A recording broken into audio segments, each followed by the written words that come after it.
Assalamu alaikum.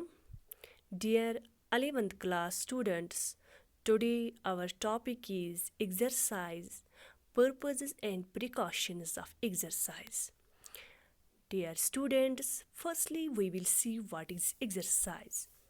Exercise is doing activities requiring physical effort to sustain or improve health and fitness. My dear students, ये exercise है, ये एक physical activity होती है जो planned होती है, स्ट्रक्चर्ड होती है और रिपीटेटिव होती है for the purpose of conditioning any part of body. और स्टूडेंट्स, एक्सरसाइज हम यूज़ करते हैं हेल्थ को इम्प्रूव करने के लिए, फिटनेस को मेंटेन रखने के लिए। और स्टूडेंट्स, ये आप याद रखना कि it is important as a means of physical rehabilitation. Simply exercise का मतलब ये है कि कोई भी एक्टिविटी जिससे करने से हमारी हेल्थ और फिटनेस इम्प्रूव होती है उसको हम एक्सरसाइज बोलते हैं। Okay, this is the definition of exercise. So next is the purposes of exercise. So my dear students, purposes of exercise ये है कि अगर किसी पर्सन में कोरोनरी आर्टरी डिजीज़ होगी, ओस्टोपोरोसिस होगी, वीकनेस, डायबिटीज़, ओबेसिटी या डिप्रेशन होगी तो उस पेशेंट को हम यूज़ करते हैं exercise. So range of motion एक ज़रूरी चीज़ है एक्सरसाइज का, जिससे क्या होता है, इंक्रीज़ होता है या मेंटेन होती है जॉइंट फंक्शन।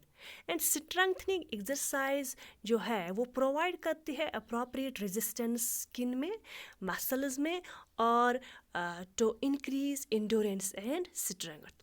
और जो कार्डियक रिहेबिलिटेशन एक्सरसाइज है जब डेवलप होती है वो इम्प्रूव करती है ये इसको कार्डियोवैस्कुलर सिस्टम को for prevention and rehabilitation of cardiac disorders and disease. और वेल बैलेंस्ड एक्सरसाइज प्रोग्राम जो है वो इम्प्रूव करती है जनरल हेल्थ को। स्टूडेंट्स, ये एक्सरसाइज के खाली बेनिफिट्स यही नहीं है कि फिज़िकल हेल्थ को इम्प्रूव करना, बल्कि it also improves emotional wellbeing. Okay, so and this exercise it also develops good posture। And exercise से constipation, lack of sleep reduce होती है और एक्सरसाइज से डिस्कम्फर्ट, बैक पेन और थकावट ख़त्म होती है। और एक्सरसाइज से गुड मसल ट्यून इम्प्रूव होती है और strength pelvic support. And exercise से गुड ब्रीथिंग हैबिट्स डेवलप होती है। और अगर मदर प्रेग्नेंट होगी तो एक्सरसाइज से गुड ऑक्सीजन सप्लाई होती है फीट्स में। और एक्सरसाइज ख़त्म करती है सर्कुलेटरी स्टैट्स को इन लोअर एक्सट्रीमिटीज़ एंड प्रमोट करती है सर्कुलेशन। और एक्सरसाइज से रिड्यूस होती है DVT means deep venous thrombosis. Okay, so this was the purposes of exercise. So next is the what are the precautions to be taken while exercising. So what are the precautions to be taken while exercising? So that are as under. So my dear student, exercise program से पहले हमें देखना है, हमें evaluation करनी है by a physician is recommended to rule out potential health risks. एक बार हमें पेशेंट को health and fitness level check करनी है और कोई भी फिज़िकल रिस्ट्रिक्शंस आइडेंटिफाई करनी है। अगर हमने पेशेंट को health and fitness level determine किया या फिज़िकल रिस्ट्रिक्शंस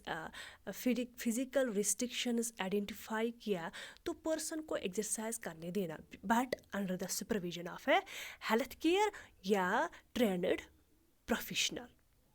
एंड स्टूडेंट्स, ये सच है कि एक्सरसाइज हम यूज़ करते हैं as a form of rehabilitation. So अगर किसी पर्सन में dizziness, nausea, excessive shortness of breath या चेस्ट पेन होगी ड्यूरिंग एक्सरसाइज, तो हमें क्या करना है, देन स्टॉप एक्टिविटी और इन्फॉर्म करना है फिजिशियन को about these symptoms before resuming activity. और स्टूडेंट्स अगर एक्सरसाइज और एक्सरसाइज इक्विपमेंट चेक करने हैं, डिटरमाइन करने हैं, अगर उसका वेट ज़्यादा होगा of all sizes and shapes, okay. और पर्सन को इंस्ट्रक्शंस देने हैं किस तरह प्रॉपरली यूज़ कर सकते हो exercise equipment in order to prevent injury, okay. So this was the precautions to be taken while exercise. So my dear students, this was all about our today's topic. Thank you.